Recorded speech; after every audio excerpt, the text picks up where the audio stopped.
ماذا نسمي عندما يخرج هذا الخنزير الوهابي من السعودية أو من الخليج متجه إلى العراق ليقتل ويفجر المسلمين من الشيعة والسنة؟ هل هذا هو الدين الإسلامي؟ فلذلك لا يوجد لديهم مادة علمية يقدمونها على المستوى. مولاي شوف الكذوبة اللي طلعت سيد الشهداء الآن كذوبة. ماذا يقولون؟ يقولون أنه تم القبض في السعودية على 218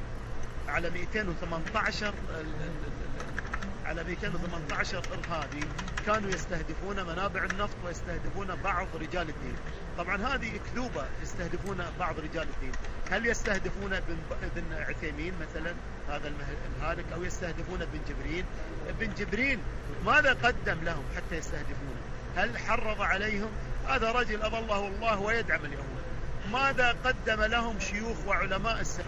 بل لديه قصاصة من الورق: بسم الله الرحمن الرحيم، عباد الله أوصيكم بطاعة الله وتقواه، من يهده الله فهو المهتدي، ومن يضلل فلا هادي له، نعوذ به من شرور أنفسنا ومن سيئات أعمالنا.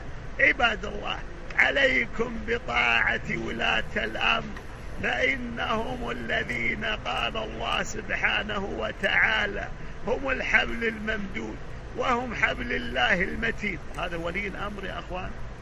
ويبدأ لك يبنبع في الحرم. هذا ابن الشيخ ذا اللي بنبع ذا اللي في الحرم. عباد الله، شنو أخوان؟ وكل واحد جاييني مرة بصوت خروف، واحد جاي بصوت تيس.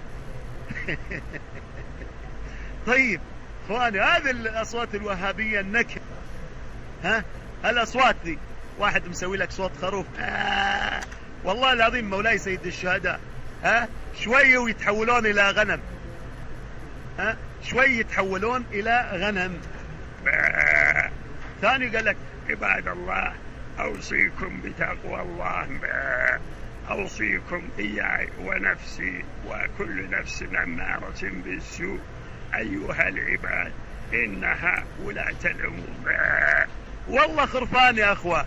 واحد جاي لك بصوت جمل يرغي، والثاني بصوت تيس، هذا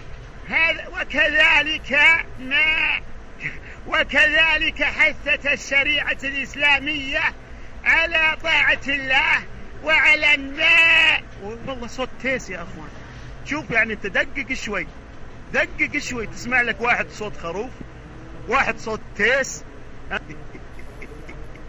لعنة الله على الوهابية أينما كانوا، مفلسين، قبحكم الله أينما تكونوا. هذه الأصوات النكرة. وكذلك هذه أما عن الإنسان مثال فإن عند مكان فإن كانت مسألة وجاء. وقد روي في كتاب أبو هريرة، وقال أبو هريرة